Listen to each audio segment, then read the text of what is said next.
प्रणाम है आप सभी को। आज का हमारा ये प्रोग्राम भगवान टीवी पर हम डिस्कशंस करते हैं कंफ्यूजन्स को क्लियर करके उन टेक्नोलॉजीज के बारे में, उन सिस्टम्स के बारे में जिनसे हमारी लाइफ में ट्रांसफॉर्मेशन हो सकता है। We can have an all together a better living using those systems, those technologies, those concepts and leaving everything which is creating confusion. हमें क्या करना है ये भी जानना होता है और क्या नहीं करना है, क्या न करें जिससे हम अपनी लाइफ को बेहतर कर पाए। ये दोनों ही एस्पेक्ट्स हम समझते हैं, what to do and what not to do, भगवान टीवी में, जिसमें सबसे इम्पोर्टेंट है नॉलेज पार्ट। और वही नॉलेज हम सीख करते हैं, जानते हैं। एशो ग्लोब के जो एंकर हैं, एंकर एशो ग्लोब, जो कि टाइम साइंटिस्ट के नाम से भी जाने जाते हैं, प्रोफेसर अश्विनी जी से, उन्हीं से आज भी हम डिस्कशन करेंगे। और उन्हें इनवाइट करते हैं हम अपने इस लाइव में, और उनसे ये रिक्वेस्ट करते हैं कि वो आज आकर हमें बताएं कि किस तरह से एंशियंट नॉलेज और लेटेस्ट नॉलेज के बीच में कंफ्यूजन फैला हुआ है। कुछ लोग कहते हैं कि हम मॉडर्निटी को एक्सेप्ट करना चाहते हैं, पुराने ज़माने की बातें हो गई हैं। कुछ लोग कहते हैं पुराना ज़माना कितना अच्छा था, लोग हेल्दी रहते थे, रिलेशंस में वार्मथ थी। ज़माना बदल गया है, ठीक है, हम इससे एग्री करते हैं, लेकिन इस बदलते हुए ज़माने के साथ कौन सी पुरानी चीज़ों को साथ लेकर चलना है और कौन सी पुरानी चीज़ों को डिस्कार्ड करना है। मॉडर्निटी अच्छी है, ज़रूरी है, लेकिन कितनी मॉडर्निटी हमें लाइफ के किस एस्पेक्ट में अपनानी चाहिए और कितनी मॉडर्निटी हमें छोड़नी चाहिए, ये कैसे डिसीजन होगा। नया ज़माना आ गया है तो नए तौर तरीके कहाँ तक अपनाएं, कैसे अपनाएं, और पुराने तौर तरीके कितने अच्छे थे, कहाँ तक उनको हम फॉलो करें, ये कंफ्यूजन आज क्लियर करते हैं। हम प्रोफेसर अश्विनी जी से रिक्वेस्ट करते हैं कि वो हमारे साथ इस प्रोग्राम में जुड़ें, और उनको हम इनवाइट कर रहे हैं कि वे आए हमारे साथ और डिस्कशन में शामिल हों।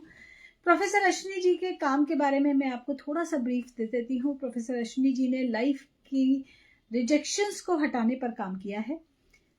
आपने बहुत एफर्ट किया एक अच्छी ज़िंदगी जीने के लिए, आपने मकान बनाया, लेकिन जब आपने मकान बनाया उसमें आप 4 लोग इकट्ठे रहने लगे तो उन 4 लोगों के बीच में ही डिस्टर्बेंसेस हैं, आपस में बातचीत नहीं है, या जब भी बात करते हैं तो क्लेश हो जाता है। तो ये एक रिजेक्शन ऑफ लाइफ है। आपने बहुत एफर्ट किया कि मैं पैसे कमाऊं जिससे मैं घूमूं फिरूं, अच्छे से खा सकूं, लेकिन कुछ बीमारियां ऐसी आपको लग गई कि आपको डॉक्टर ने मना कर दिया कि ये नहीं खाना, ऐसे नहीं खाना, और अब आपको लगा कि ये रिजेक्शन इन लाइफ है कि आप एंजॉय नहीं कर सकते वो उस सब को जो आपने इतना एफर्ट करके जोड़ा था। तो ये एक रिजेक्शन ऑफ लाइफ है। रिजेक्शन ऑफ लाइफ का मतलब है वो चीज़ें, छोटी छोटी चीज़ें जो आपकी लाइफ से हैप्पीनेस को गायब कर देती हैं, जो आपकी लाइफ से एंजॉयमेंट को ख़त्म कर देती हैं। आपको लगने लगता है कि was it worth it. Normally ये फीमेल कम्युनिटी में हम बहुत मेजरली प्रॉब्लम देखते हैं कि फीमेल कम्युनिटी एक एज के बाद 45-50 मैंने कितना कुछ किया ज़िंदगी में, मुझे क्या मिला, ये एक रिजेक्शन ऑफ लाइफ है। रिजेक्शन ऑफ लाइफ को रिड्यूस कैसे किया जा सके है, इसी पर काम किया है प्रोफेसर अश्विनी ने।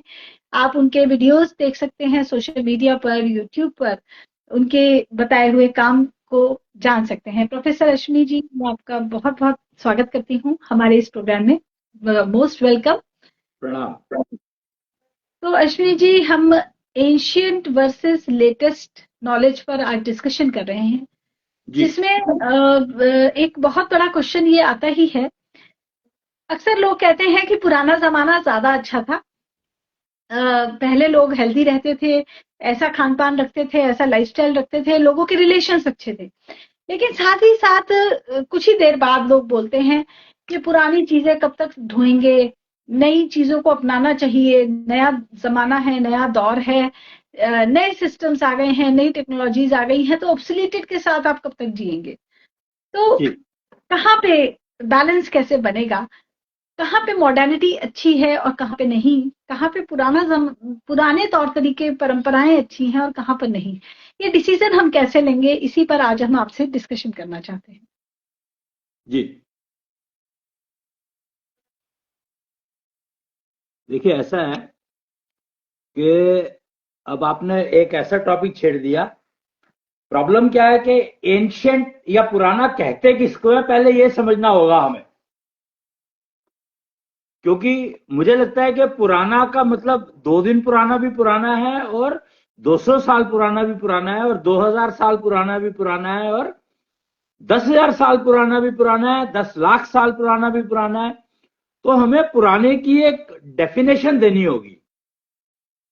नॉर्मली लोग पुराना बोलते हैं सीनियर जनरेशन या सीनियर टू सीनियर जनरेशन, यानी कि मेरे दादाजी जिस तरह के कपड़े पहनते थे, जिस तरह का खान पान था उनका, मेरे ग्रैंड पेरेंट्स का, या इवन हमारी सीनियर जनरेशन का जो लाइफस्टाइल था, हम उसको पुराना बोलेंगे। It varies from generation to generation, और एक जनरेशन नॉर्मली 20 ईयर्स में चेंज होती है। तो हम कह सकते हैं कि 25 साल पुराना एक्चुअली पुराना जमाना, पुरानी फिल्में, पुराने गाने, पुराना कपड़ा पुराना कहा जा सकता है 25 ईयर्स को के स्पैन को। ठीक है, अगर हम मानते हैं 25 साल पुराना पुराना है, तो 500 साल पुराने को क्या कहेंगे? पुरातन। पुरातन।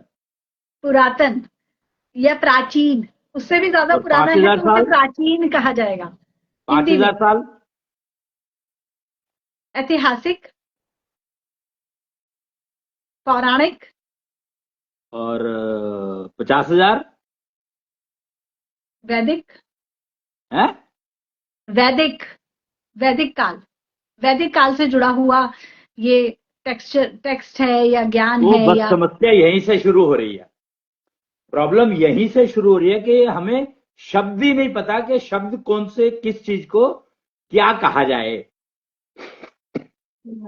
प्राइमरीली हाँ जी। मैं ये कहूंगा कि अगर हमें पुराना समझना है, अच्छा चलो मान लो पुराना, अब वो जो भी शब्द आपने यूज किया उनको ही लेकर के भी चलूं, तो क्या पुरुष पहले पुरुष नहीं था, या स्त्री पहले स्त्री नहीं थी?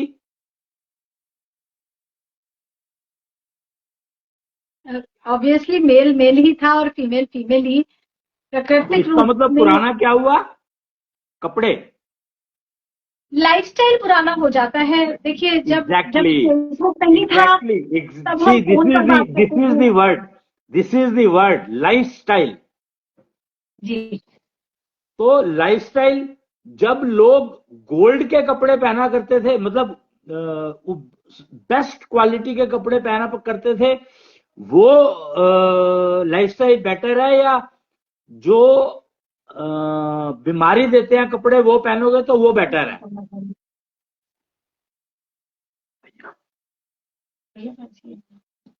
एक्चुअली अब आप उसको कहें, अब किसी ने गोल्ड के कपड़े पहने हैं, हाँ ठीक है, वो एक्सपेंसिव हो सकते हैं, लेकिन उनमें वेट कितना हो गया, वजन कितना हो गया। अभी मेरे अरे दादी के गोल्ड के, टाइम पे नहीं नहीं, गोल्ड के कपड़े का मतलब वजन कहाँ हो गया? वो तो तो थ्रेड है। गोल्ड के थ्रेड के अगर तुम कपड़े बना रहे हो तो वजन थोड़ी होगा उसमें कुछ। बेसिक तो बेस तो नीचे कॉटन ही है ना, कपड़ा तो कॉटन है। हाँ मैं जी। What I am trying to say is कि जब हम नेचुरल कपड़े, नेचुरल नेचर के दिए हुए थ्रेड से के कपड़े पहनते थे, वो बेटर है, या मैं तो वो भी नहीं कह रहा हूं, मैं सिर्फ ये कह रहा हूं कि कपड़े जो लाइफस्टाइल है कौन सा बेटर है, जो बीमारी दे या जो बीमारी ना दे, बीमारी रोके? एब्सोल्युटली, बीमारी तो रोकनी ही चाहिए, लाइफस्टाइल है वही ना? बेटर है। तो हम जी। यहाँ पे नए और पुराने की बात ही नहीं करते हैं, वी लेट्स टॉक ऑफ कि क्या लाइफस्टाइल, वो लाइफस्टाइल जो हमें बीमारी दे, या वो लाइफस्टाइल जो हमें बीमार होने से रोके? हाँ जी। तो कौन सा तो अडॉप्ट करना लाइफस्टाइल चाहिए? वही बेटर है, है? लाइफस्टाइल वही बेटर है जो हमें बीमार होने से रोके। करेक्ट। एक ये तो रूल हो गया, फंडामेंटल रूल यही हो गया। दूसरा, जिस जेंडर से आप बॉर्न हुए हो, क्या आपको उस जेंडर में ऑब्जेक्शन करने का कोई कारण है, रीजन है? देखिए अभी ये एक डिबेटेबल टॉपिक है, क्योंकि Because फीमेल कहती ancient है versus अगले जन्म modern में देखा we है are कि जो talking ancient versus modern. Ancient में तो शायद इस तरह का क्वेश्चन मन में नहीं आता होगा, था लेकिन आज की था नई जनरेशन में किसने का नहीं आता था, किसने का नहीं आता था?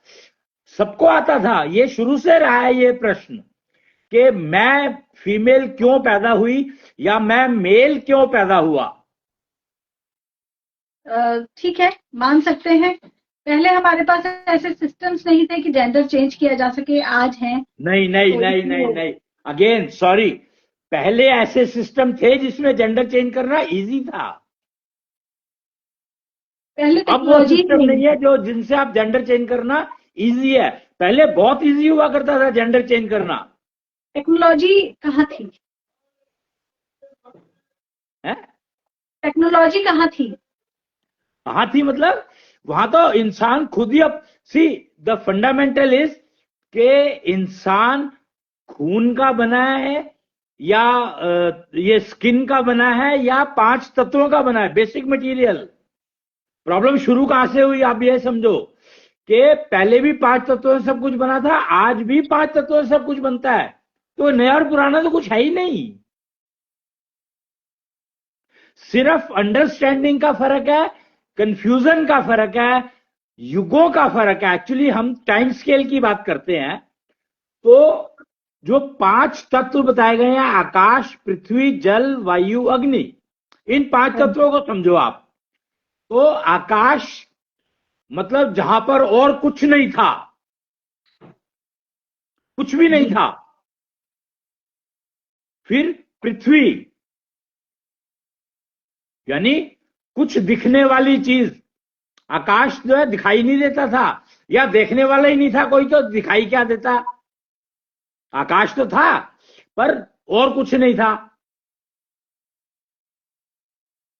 तो पृथ्वी, अब पृथ्वी बनी है तो पृथ्वी बनी कैसे? आकाश है तो पृथ्वी बनी कैसे? हाँ जी।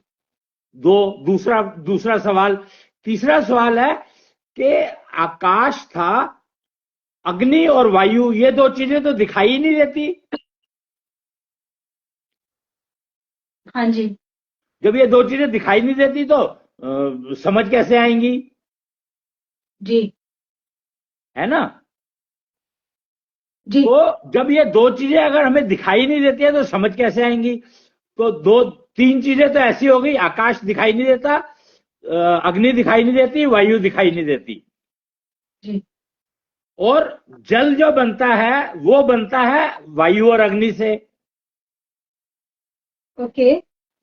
अब बताओ, वायु और अग्नि से जल बन गया तो इसका मतलब वायु और अग्नि थी तभी तो जल बना। हाँ जी। लेकिन वायु और अग्नि से जल बन ही नहीं सकता अगर आकाश तत्व ना हो तो। आकाश तो सबसे पहले होगा ही ना। करेक्ट। पर आकाश के अंदर अग्नि और वायु छिपे हुए थे क्योंकि दिखाई नहीं देते थे। दिखाई नहीं देते थे तो पता कैसे लगे कि आकाश के अंदर अग्नि और वायु छुपे हुए हैं? तो जब वो तीनों ने मिलकर के जल को बनाया। ठीक है। समझे ना। तो ये हाँ जी। एंशंट हो, मॉडर्न हो, बीच का हो, साइड का हो, इधर का हो, उधर, कोई भी एरा देख लो, कोई भी वो देख लो, ये चार तीन चीजें तो आपको मतलब एक्सेप्ट करनी पड़ेंगी, माननी पड़ेंगी जी।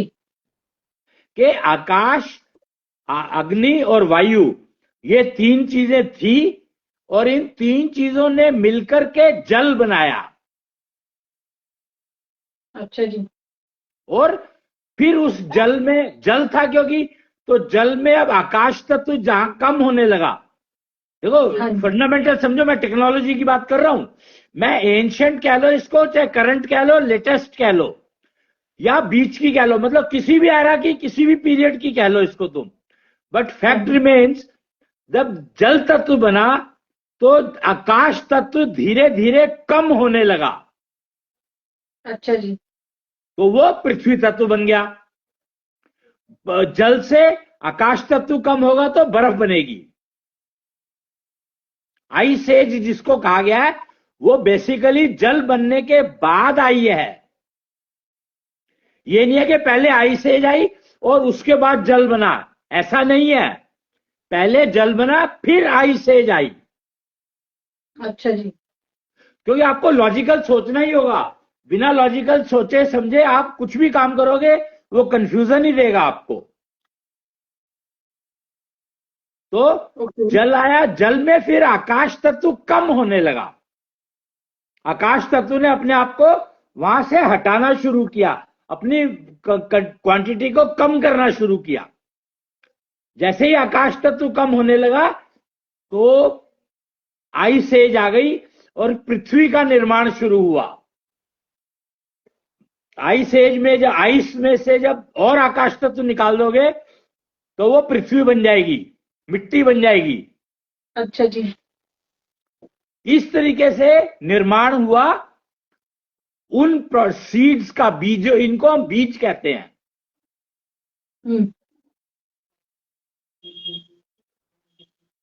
तो 5 तत्व हो गए हमारे, आकाश, पृथ्वी, जल, वायु, अग्नि। और एक्चुअली इन 5 तत्वों से एक बीज बना।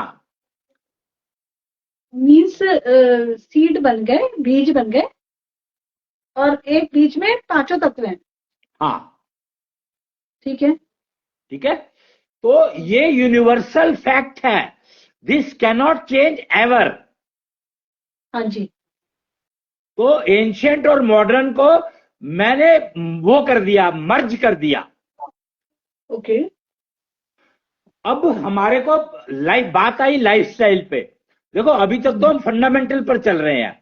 फंडामेंटली ये टेक्नोलॉजी इज एवर देयर जी।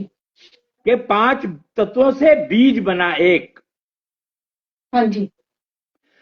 और फिर एक बीज, 2 बीज, 3 बीज, 4 बीज, 5 बीज, 5 तरह के बीजों का निर्माण हुआ। ये हुआ, इसको ही शिव कहा गया है। शिव किसको कहा गया है? शिव बीज रूप को कहा गया है। और आकाश तत्व जो था उसका जो निर्माता था या वो जिसने भी दिया उसको विष्णु तत्व कहा गया, महाविष्णु कहा गया है जी। तो महाविष्णु ने 5 तत्वों से 5 बीज तक का सफर बनाया, शुरू किया। 5 तत्वों से 5 बीज बनाए, ये महाविष्णु ने बनाया। हाँ।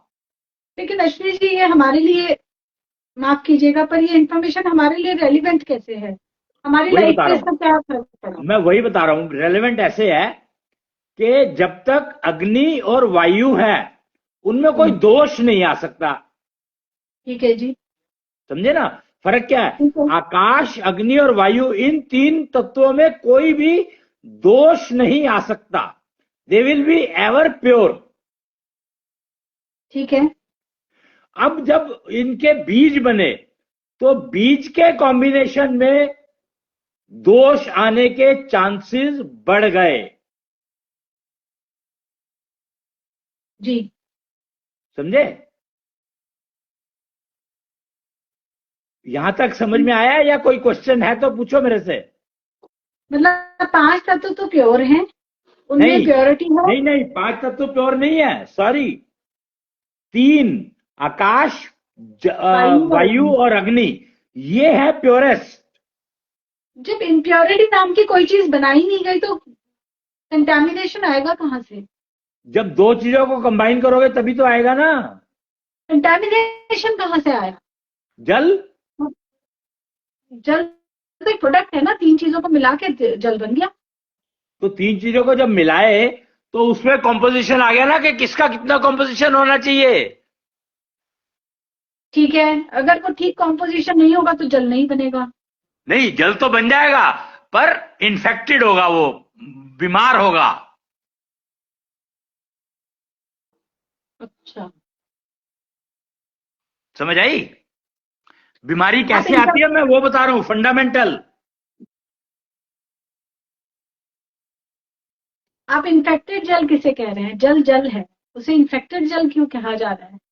अरे उसमें जो इतने सारे वो आ गए ना, जो कंपोजिशन प्रॉपर होना चाहिए वो कंपोजिशन नहीं बन पाया। एक्सपेरिमेंट कर रहे हो आप, एक्सपेरिमेंट में आपने दूध में पानी मिलाना था, इतना मिलाना था कि वो डिस्टर्ब ना हो, लेकिन आपने ज्यादा मिला दिया, कम मिला दिया।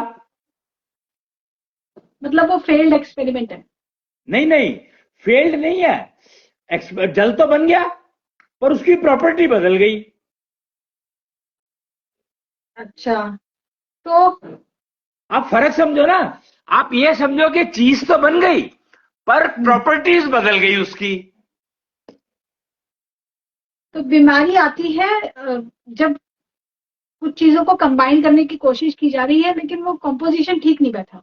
हाँ एग्जैक्टली, बीमारी का मतलब यह है कि जो तुम एग्जैक्ट प्रोपोर्शन चाहिए था उस प्रोपोर्शन में मैस हो गया, गड़बड़ हो गई। क्योंकि प्रोडक्ट तो हर बार बनेगा ही बनेगा, पर क्या प्रोडक्ट बन गया ये नहीं पता।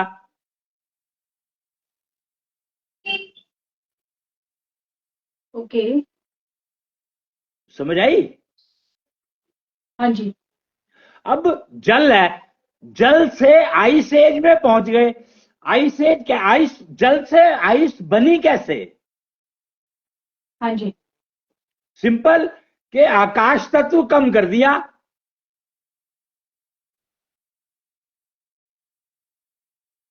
हाँ जी। तो वो कंपोजिशन से कंप्रेस हो गया। प्रोडक्ट कैसे बदलता है, मैं ये बताने की कोशिश कर रहा हूं। किससे? कंपोजिशन बदलने से प्रोडक्ट कैसे बदल जाता है। हाँ, जैसे हमने आइस को गर्म कर दिया वो स्टीम बन जाएगा, धुआं बन जाएगा, हैं? वेपर बन जाएगा। पानी को गर्म करते हैं, वेपर आता है। तो कह रहा हूं ना कि हम नए नए प्रोडक्ट बनते चले जाते हैं, पर जितने प्रोडक्ट नए बन रहे हैं उनकी परफेक्शन की बात कहां से आएगी, कौन बताएगा? जी। तो जिसने बनाया है वही बताएगा। अब जैसे कोई लोग, कुछ लोग साइंटिस्ट एक्सपेरिमेंट कर रहे थे तो प्लास्टिक बन गया। जी। अपने आप थोड़ी बनाया, प्लास्टिक बनाने के लिए किसी ने नहीं बनाया, पर वो बन गया, उसको नाम दे दिया प्लास्टिक। तो प्रोडक्ट बनाने में फिर नेचुरल सी बात है, आप प्लास्टिक को क्यों कहते हैं कि यूज मत करो, वो नुकसान देता है? हाँ जी। इसीलिए क्योंकि उसका कंपोजिशन पता ही नहीं था किसका। जब पहली बार बना तो क्या कंपोजिशन मिलाया था वो पता ही नहीं है, जी। वो तो तुक्के से बन गया। तो 99% साइंस जो है वो तुक्का है, मैं ये बताने की कोशिश कर रहा हूं तुम्हें। जी बिल्कुल। और इसीलिए साइंस अपने आप को मॉडिफाई करती चली जाती है। हाँ जी। तो वो मॉडिफिकेशन ठीक हो रहा है कि नहीं हो रहा, इसमें भी डाउट है। अब प्लास्टिक की कम से कम 10,000 वैरायटी आ चुकी है। जी। पर प्लास्टिक, जब बेसिक प्लास्टिक नुकसान करता है तो वैरायटी जितनी मर्जी बना लो नुकसान तो देंगी ही देंगी। हाँ ऑब्वियसली। तो 10,000 तरह के रोग आ गए मार्केट में, 10,000 तरह की बीमारियां आ गई मार्केट में, और मैं ये एक प्रोडक्ट की बात कर रहा हूं। हाँ जी, ठीक बात है। तो अब कितने प्रोडक्ट बने हुए।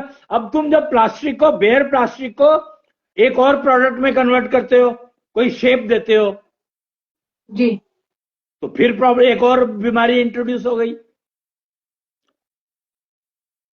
हर कॉम्पोजिशन के साथ एक बीमारी इंट्रोड्यूस हो रही है। मेरा कहने का मतलब सिर्फ इतना है कि जब हम लेटेस्ट की बात कर रहे हैं तो मॉडर्नाइजेशन का मतलब है हम हर स्टेप पे एक नई बीमारी इंट्रोड्यूस करते जा रहे हैं। जी। तो क्या हमें वो लाइफस्टाइल मंजूर है जिसमें हमें बीमारियां ऐड होती चली जाए?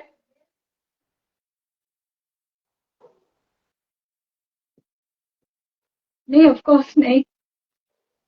तो अब लेटेस्ट की बात करते हैं। ये तो मैंने बताया आपको कि स्टैंडर्ड जो बीमारियां कैसे आती हैं, lifestyle is directly connected with getting the बीमारीज, कि अगर हाँ आप जी, कोई लाइफस्टाइल बदल रहे हो तो आप नोट कर लो कि आपको कोई ना कोई बीमारी ऐड हो रही है। ठीक है जी। ठीक है। अब इसको, इस बात को समझते हुए अब लेटेस्ट की बात करते हैं कि पहले जो था, पहले लोग बीमार नहीं होते थे। जब तुमने शुरू किया स्टेटमेंट अपना लाइव, तो उसमें तुमने कहा कि पहले लोग बीमार नहीं होते थे। हाँ जी। तो बीमार क्यों नहीं होते थे भाई? तो बड़ा सिंपल सा लॉजिक है कि वो कपड़े नहीं पहनते थे। ओढ़े जाते थे कपड़े, जैसे धोती पहनते थे, शॉल ओढ़ते थे, जिसे हम चादर बोलते हैं। तो नहीं, वो भी तो बनाई ना। पहले तो जो लोग हैं सारे के सारे बिना कपड़ों के रहते थे, या पत्ते बांध लिए। हाँ जी।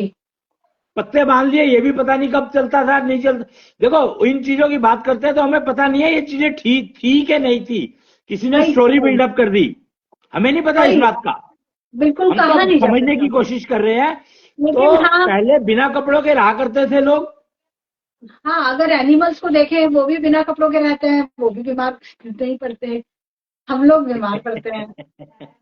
नहीं, जब तक हम कपड़े नहीं पहनते, जब तक, अब कारण समझो ना, कि जो एनिमल है उनको मौसम से बचने के लिए नेचर ने कुछ कुछ दिया है, हाँ जी। पर इंसान को तो दिया नहीं। जी। तो इंसान को अपने आप बनाना पड़ेगा।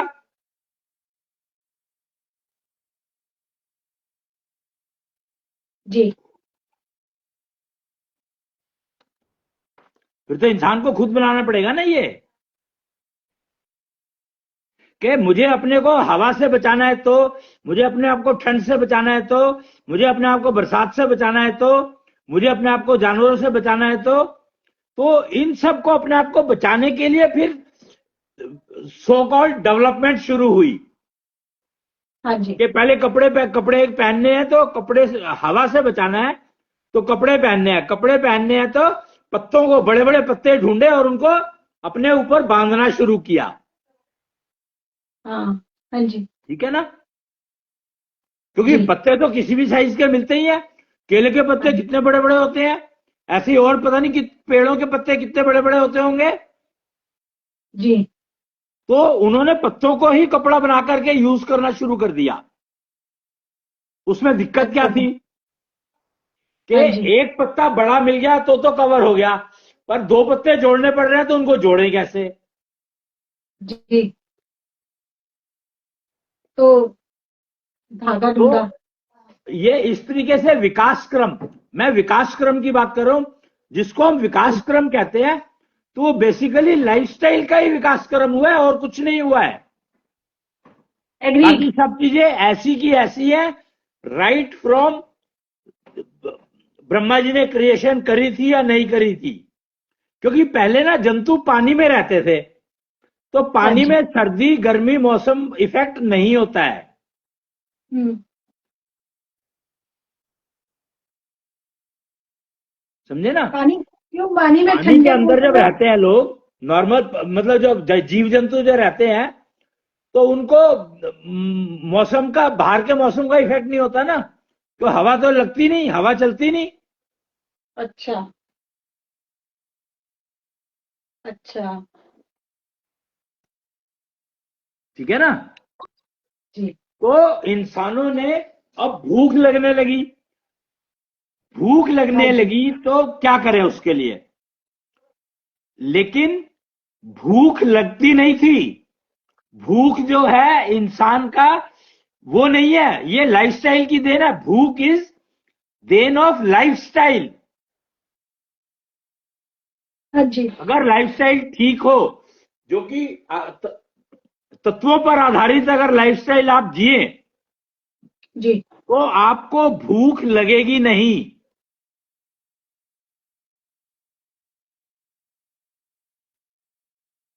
हाँ जी।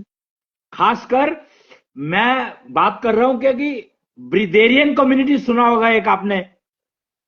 हाँ, सुना है। तो ब्रिदेरियन सुना है। कम्युनिटी का, जी, हाँ जी, ब्रिगेडियंस। के बारे में गूगल पे ही स्टडी किया है। हाँ, एक तो ऐसी ब्रिवेरियन community- कम्युनिटी को समझो। यहाँ पर उनको भूख तो लगती नहीं, ऐसा तो हो नहीं जी, सकता कि भूख ना लगती हो, हाँ, पर उनको ब्रीद के थ्रू ही भोजन मिल जाता है। Okay, That means it is possible to acquire food from the air. अच्छा जी, तो जिसको हम पोल्यूशन कह रहे हैं, एक्चुअली वो खाना बन जाता है। तो जो ब्रिवेरियन है वो पोल्यूशन को ही खाने के रूप में यूज कर लेते हैं।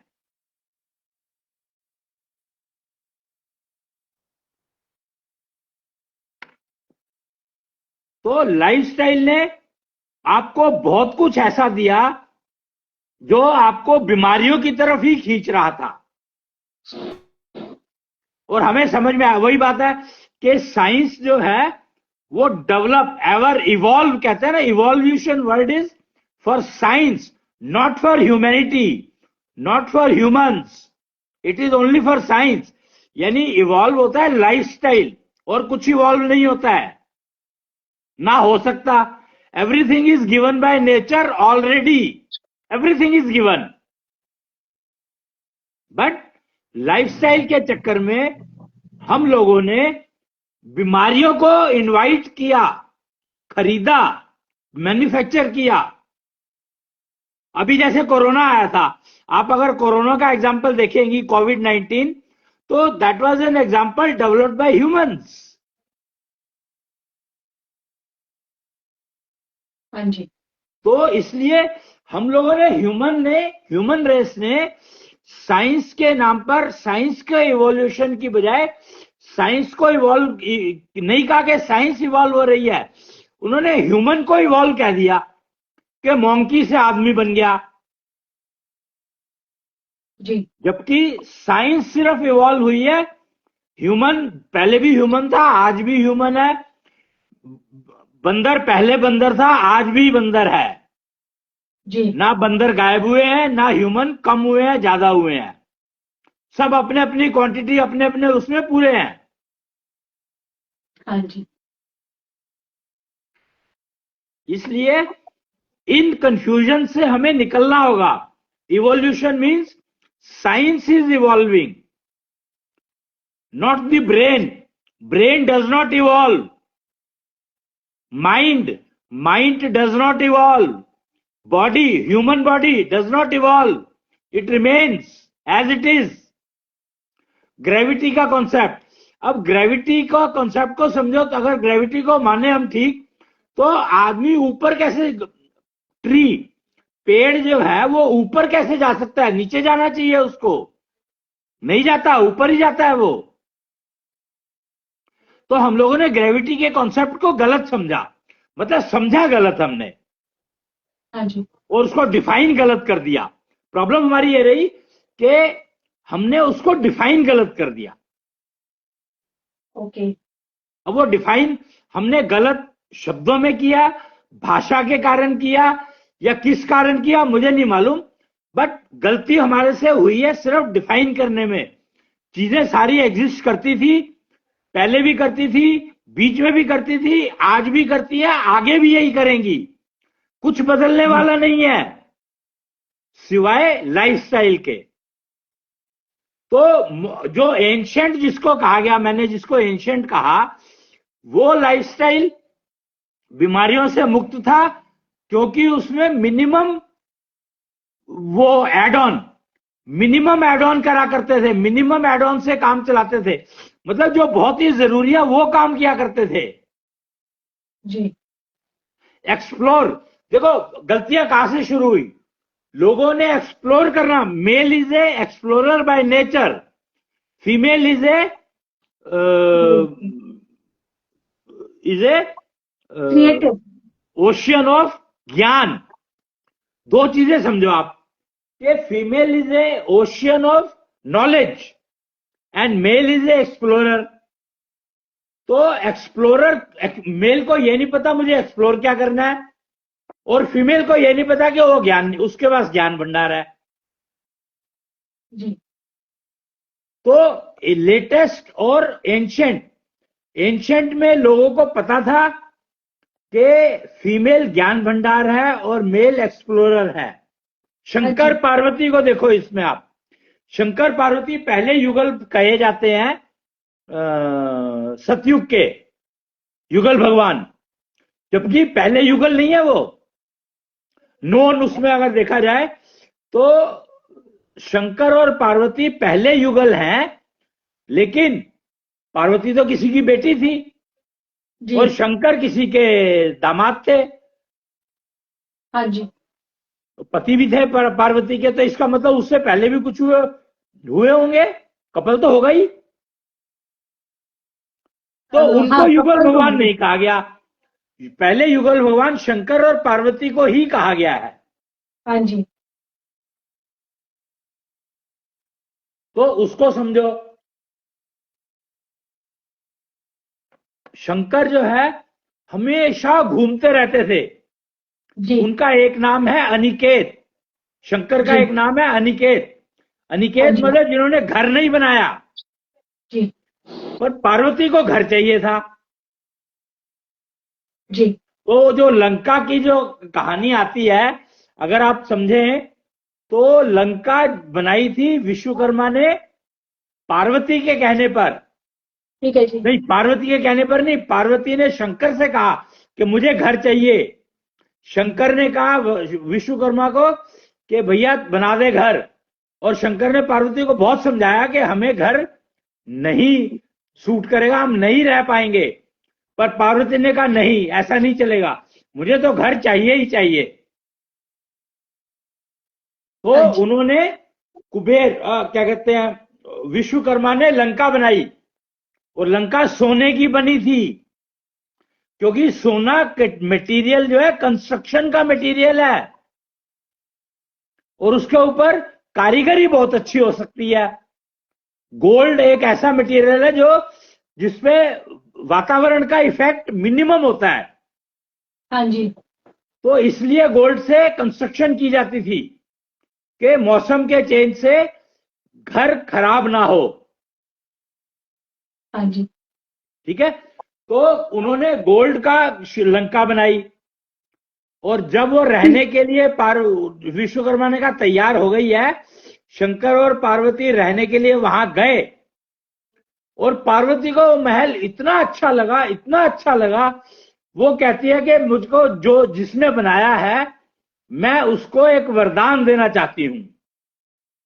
वो पहली बिल्डिंग थी, कैन यू इमेजिन, कि श्रीलंका पहला महल था इस पृथ्वी पर, उससे पहले घर नहीं हुआ करते थे। नहीं, अगर पार्वती ने कहा कि मुझे घर चाहिए, तो प्रोबेबली उनकी अपब्रिंगिंग एक महल में हुई होगी, यानी कि उनके पिताजी के पास एक घर होगा। नहीं नहीं नहीं, पहले झुग्गियां होती थी, बांस डाल करके, वो जो वही पेड़ पत्ते डाल करके उनको कवर करके उनको ही उनमें ही रह जाते थे लोग। ठीक है, तो यानी कि किसी मेटल से को यूज करके जो कंस्ट्रक्शन हुआ वो पहला सोने की लंका ही थी। कंस्ट्रक्शन की बात कर रहा हूं मैं, पहली कंस्ट्रक्शन वही थी। ठीक है। इसीलिए इतनी पुरानी है लंका, और इतनी एटर्नल है, और बिल्कुल कुछ नहीं बिगड़ा उसका जब तक सोना था उसमें। अच्छा, ठीक है। खैर, तो पहली कंस्ट्रक्शन जब हवन हुआ, उसमें गृह प्रवेश किया उन्होंने, पार्वती और शंकर ने, तो पार्वती ने कहा कि मुझे उनसे मिलना है जिन्होंने ये बनाया। विश्वकर्मा को बुलाया गया, विश्वकर्मा आए, पार्वती ने कहा मैं आपको एक वरदान देना चाहती हूं। हाँ जी। विश्वकर्मा ने कहा मुझे कुछ नहीं चाहिए। वो कहते नहीं, वरदान तो आपको लेना ही पड़ेगा, नहीं तो हम इस महल में नहीं रहेंगे। पार्वती ने यह कहा कि हम इस महल में नहीं रह सकते जब तक कि आप वरदान नहीं लोगे। जी। तो विश्वकर्मा ने कहा ठीक है, ये महल मुझे मेरे बेटे के लिए दे दो। हाँ जी। अब क्या हुआ, पार्वती ने पहले ही कह दिया था कि हम नहीं रहेंगे इस वरदान, अगर आप वरदान नहीं लोगे तो हम इस महल में नहीं रहेंगे। तो जी। कुबेर ने, ओ सॉरी, विश्वकर्मा ने अपने बेटे कुबेर के लिए वो महल मांग लिया। ठीक है। फिर वापस आ गए। पार्वती और शंकर तो फिर वापस सड़क पर आ गए ना। लेकिन अब खेल क्या है, एक एपिसोड आता है जिसमें गणेश बाहर थे और शंकर आए पार्वती से मिलने, पर गणेश ने उनको अंदर जाने नहीं दिया, तो उसका सिर काट दिया था शंकर ने। तो ये एपिसोड कहां हुआ होगा? डेफिनेटली लंका में तो हुआ नहीं होगा। हाँ, लंका में तो वो रहे नहीं ना, है लंका में तो रहे ही नहीं शंकर और पार्वती। करेक्ट। तो ये एपिसोड कहां हुआ होगा? जहां पर ये रहते होंगे। और हाँ जी, शंकर तो एक्सप्लोरर थे, तो वो तो घूमते रहते थे, उनको पता भी नहीं है कि ये उनका बेटा है, गणेश उनका बेटा है। बिल्कुल बिल्कुल। है कि नहीं? यानी तो कि इसलिए इन चीजों को अगर हम समझेंगे तो हम कहीं पहुंच सकते हैं। अगर हम समझेंगे ही नहीं, उनको इग्नोर कर देंगे कुछ भी कह करके, तो हमें अपनी लाइफ आगे ठीक हम कर ही नहीं पाएंगे। आज भी क्या हो रहा है, अभी अभी एक कोर्ट की रूलिंग आई है, अगर आप देखोगे कोर्ट में क्या चल रहा है आजकल। कोर्ट की एक रूलिंग आई है, शायद मैं कहीं देख रहा था, पढ़ रहा था, ठीक है कि नहीं है मुझे पता नहीं है इस बात का, कि अगर आपकी शादी हो गई है और पर बच्चा किसी और का हुआ, कंसीव बाद में किया पर किसी और की वजह से किया, तो भी बच्चा उस आदमी का माना जाएगा। मतलब जिससे तुम्हारी शादी हुई है उसका माना जाएगा, हुआ चाहे किसी से भी हो। तो ये रिफ्लेक्ट कर रहा है कि ये कहीं ना कहीं जो पहले चीजों को गलत समझ करके और हमने ये सब कुछ डाल दिया उसमें, समझने की कोशिश हो रही है उनको, उन चीजों को हम ठीक डायरेक्शन में समझ ही नहीं पाएंगे जब तक कि हम अपनी समझने की क्षमता को इंप्रूव नहीं करेंगे, समझने की क्षमता को, योग्यता को बढ़ाएंगे नहीं। हमारी योग्यता है नहीं और हम बिना समझे ही कुछ कुछ करते जा रहे हैं।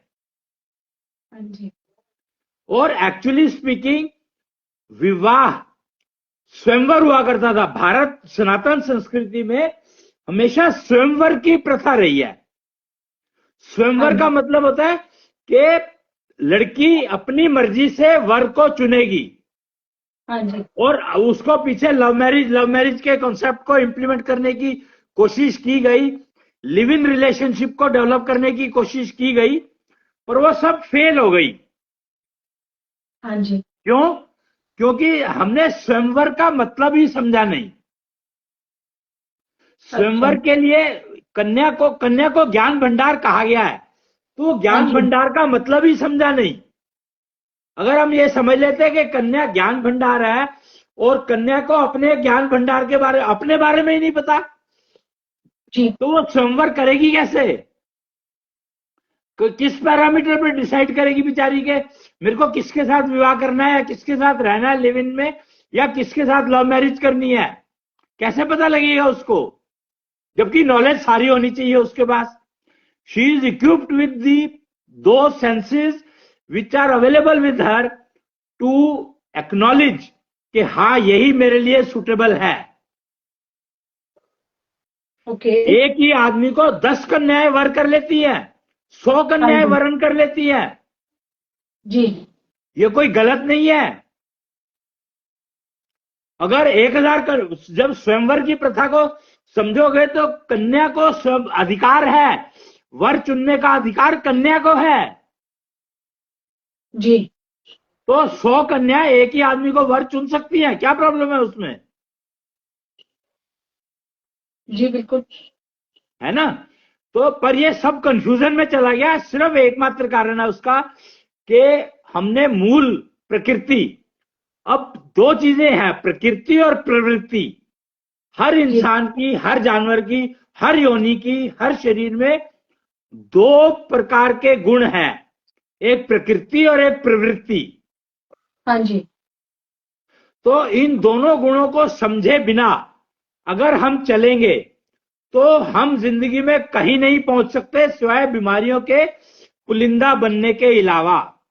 हम सिर्फ बीमार रहेंगे, हम सिर्फ बीमार रहेंगे, बीमारियों से छूट नहीं सकते जब तक कि हम इन दो चीजों को नहीं समझेंगे, प्रकृति और प्रवृत्ति। जी और कन्या ज्ञान भंडार है, पर कन्या को अपने ही बारे में नहीं पता, तो ज्ञान अपने अंदर कितना ज्ञान है उसके बारे में तो पता होने का सवाल ही नहीं उठता। अपने बारे में नहीं, अपनी सेंसेस के बारे में नहीं पता। कन्या को आज की पोजीशन ये है, और मेरे ख्याल से ये शुरू से ही रही होगी, कि कन्या के पास सेंसेस मेल के कंपैरिजन में ज्यादा होती हैं। जी और इतनी सी बात भी अगर नहीं पता है, जो कि तुम्हारे पास है, फिजिकल की बात कर रहा हूं मैं, physical senses, female has more number of senses than the male. इसीलिए कन्या को स्वयंवर की छूट दी गई थी, ना कि मेल को। पुरुष को यह अधिकार नहीं था, सिर्फ स्त्री को था वो अधिकार। क्यों? क्योंकि उसके पास सेंस है, पहचान है। जी पर वो उस पहचान को, उस सेंस को समझने के लिए जो एजुकेशन, जो शिक्षा, विद्या जो होनी चाहिए थी, वो सारी की सारी गायब थी, मिसिंग थी। तो लेटेस्ट टेक्नोलॉजी में, लेटेस्ट सिस्टम में, लेटेस्ट नॉलेज में ये नॉलेज अब है, आज उपलब्ध है, कि कन्या में जो एक्स्ट्रा है उसका ज्ञान, उसको मेंटेन करना, उसको यूज करना, किस पर्पस के लिए, वो सारी जानकारी आज उपलब्ध है एशो ग्लोब में। हाँ जी एशो ग्लोब सिस्टम जो नया बना है, लेटेस्ट है वो। Asho Globe is latest, and Asho Globe has all that information what a male requires to become a perfect explorer and what a female requires to accept the perfect person as her husband। 100 औरतों का एक husband हो सकता है, पर husband को, मतलब mail को, ये किसी भी कंडीशन में पॉसिबल नहीं है कि मेल अपने लिए लड़की चुन सके।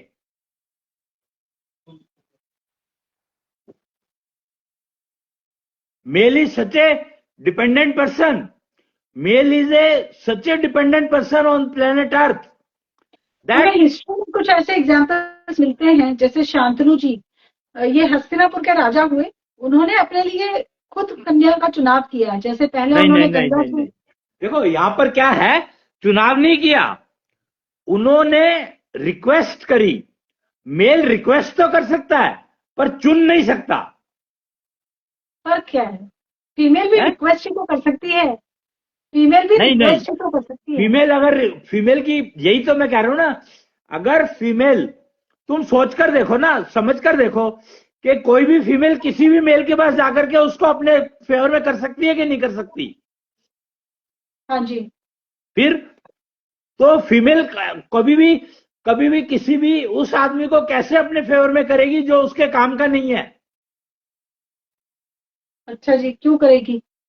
नेचुरली। हाँ। पर क्या फीमेल को पता है कि ये आदमी मेरे काम का है कि नहीं है? पता लगाने का कोई उसके पास सिस्टम है? नहीं है। यही फर्क है कि उसके पास पूरा का पूरा सेंस दी हुई है, एक्स्ट्रा सेंस दी हुई है, जो बता सकती है कि ये मेल मेरे काम का है। फर्क समझो, एक होता है रिजेक्ट करना, एक होता है सेलेक्ट करना। तो फीमेल रिजेक्ट आराम से कर सकती है, सेलेक्ट मुश्किल से कर सकती है। ओके। तो रिजेक्ट कर देगी तो सेलेक्ट तो एक अपने आप ही हो जाएगा ना। हाँ। बस यही चाहिए। तो वो तभी संभव है जब अपनी सेंसेस को यूटिलाइज करना सीख लेगी। जी। और मेंटेन रखेगी उनको। खाली यूटिलाइज तभी करेगी ना। भाई आंखें हैं मेरे पास, और आंखों पे मैं आंखों को यूज ही नहीं करता देखने के लिए, मैंने पट्टी बांध ली। गांधारी, उसने आंखों में पट्टी बांध ली तो दुर्योधन को उसके 100 के 100 बेटों को मरना पड़ा।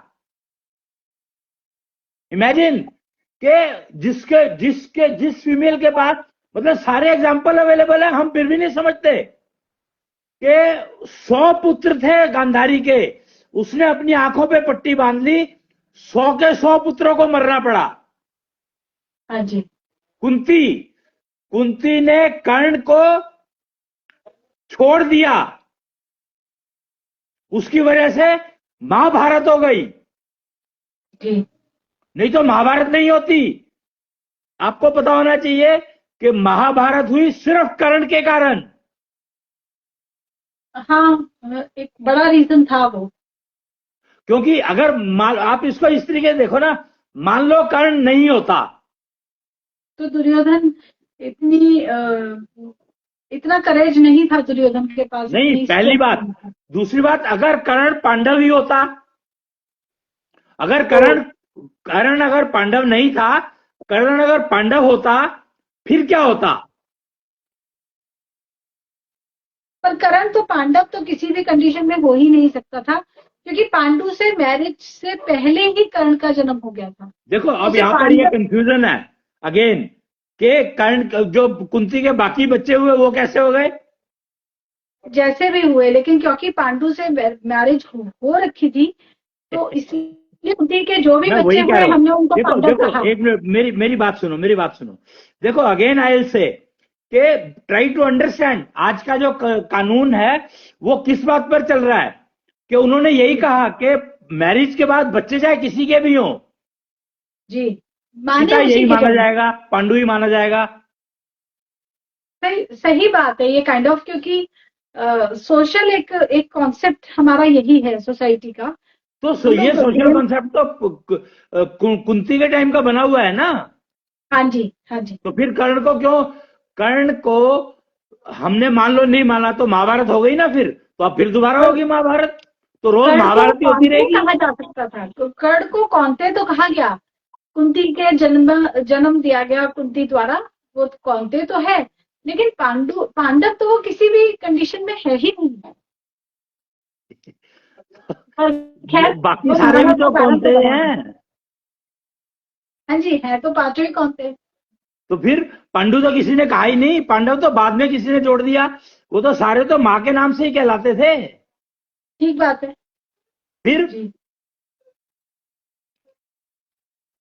भाई भाई तो हो ही गए ना, पांचों 6 के 6 तो भाई हुए। तो मैं ये कह रहा हूं, मैं मतलब आर्ग्यूमेंट में नहीं जा रहा हूं, मैं सिर्फ बता रहा हूं कि ये सब चीजें होती आई हैं, अब दोबारा वही हो रही हैं। मेरा जो कहने का मतलब है कि दोबारा वो, अब और ये कोर्ट ने ये कह दिया कि बच्चा चाहे किसी से भी हो, पालना तुम्हें पड़ेगा, तो लड़का शादी करेगा क्यों? वो तो मैं क्या ही कहूँ, वो तो एक डिबेटेबल टॉपिक है।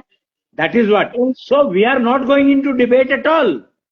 I'm not interested in going into that, because what I'm saying is कि एंशियंट और मॉडर्न, हमें सिर्फ ये समझना है कि पहले नारी के बारे में, फीमेल की जो स्ट्रेंथ है, फीमेल के जो पैरामीटर है, फीमेल की फिजिकल बॉडी, फीमेल को तो पता हो कम से कम। जी, तो ये एजुकेशन अब उपलब्ध है एशो ग्लोब सिस्टम में। एक नया ग्लोब बन चुका है, अभी जिस ग्लोब में आप रह रहे हो वो ग्लोब कन्वेंशनल ग्लोब कहलाता है, और नया ग्लोब जो बना है वो है एशो ग्लोब। जी, और उस ग्लोब में फीमेल को पता है कि फीमेल के पास क्या क्या है, ओके, और उसको कैसे मेंटेन करना है, कैसे उसका यूज करना है, उतनी नॉलेज उसके पास है। अच्छा जी, यही फर्क है एशो ग्लोब और कन्वेंशनल ग्लोब में। तो अब एशो ग्लोब पिछले 20 साल से चल रहा है। एक दक्षिण्य एशो ग्लोब कैलेंडर सिस्टम है ना, जैसे अभी हमारे यहाँ जो कैलेंडर सिस्टम चलता है वो बहुत सारे कैलेंडर सिस्टम है कन्वेंशनल लिविंग में। जी, तो अब जो एशो ग्लोब में जो कैलेंडर सिस्टम चलता है वो है दक्षिण्य संवत। हाँ जी, तो दक्षिण्य संवत वाले एशो ग्लोब में अब हर वो ज्ञान उपलब्ध है, हर वो नॉलेज उपलब्ध है जो चाहिए जीवन परफेक्ट बिताने के लिए। अच्छा जी, तो अब कहा यह जा रहा है कि एशो ग्लोब में अगर माइग्रेट करना चाहते हो तो वो अब अपनी योग्यता, अपना वीजा वीजा ले सकते हो, provided you meet all the conditions of visa. Okay. तो ये एक इंफॉर्मेशन शेयर कर रहा हूं मैं सिर्फ कि अब अपने बारे में, फीमेल को अपने बारे में जानना ही होगा, मेल जाने या ना जाने, फीमेल को अपने बारे में जानना ही होगा। जी। और उसके लिए एशो ग्लोब सिस्टम में शी शुड माइग्रेट। ओके। जी। तो उसके लिए प्रिपरेशन कर लेगी तो वो सुखी रहेगी। देखो गेम क्या है, वो कहते हैं कि घर में अगर नारी सुखी है, कन्या सुखी है, तो सारा घर परिवार सुखी रहेगा। हाँ जी। तो इस फंडामेंटल को लेकर के चलो, और सुखी रहने का सबसे आसान रास्ता है अपने आप को समझो कि मैं क्या हूं, मेरे पास क्या क्या है, और उसको मुझे कैसे मेंटेन करना है, कैसे मैं उसका उपयोग करूं जिससे कि कम से कम मुझे नुकसान ना हो। और सबसे ज्यादा नुकसान आज की तारीख में भाई क्राइम अगेंस्ट वुमेन ही तो चल रहा है वर्ल्ड में। आज चल क्या रहा है? हाँ जी। तो क्राइम अगेंस्ट वुमेन को अगर जीरो करना है तो उसके लिए वीमेन को, फीमेल्स को अपने आप को समझना ही होगा। जी। तो उसके लिए Asho Globe system is the only option. जी। Okay. Ashwini ji, Asho Globe के बारे में जो आज आपने बताया है, और जो एंशियंट वर्सेस लेटेस्ट का जो आपने आज हमें टेक्निकल एंगल दिखाया है, वो अपने आप में नेचुरली एक बहुत नया डायमेंशन हमारे लिए खोल रहा है कि चीजों को हम समझना सीखें। जो स्टोरीज हैं वो सिर्फ स्टोरीज नहीं है, वो इंडिकेट कर रही हैं, उससे हम नॉलेज लेकर हम आज के इस एरा में हमें क्या डिसीजन लेना है ये समझ सकते हैं। तो आज एंशियंट से समझो कि क्या क्या गलतियां हुई हैं, और गलतियों का मूल कारण एक ही है कि हम अपने आप को नहीं समझ पाए। और फीमेल, खासकर फीमेल ने अपने स्ट्रेंथ को समझा ही नहीं, क्योंकि वो एजुकेशन मिसिंग थी।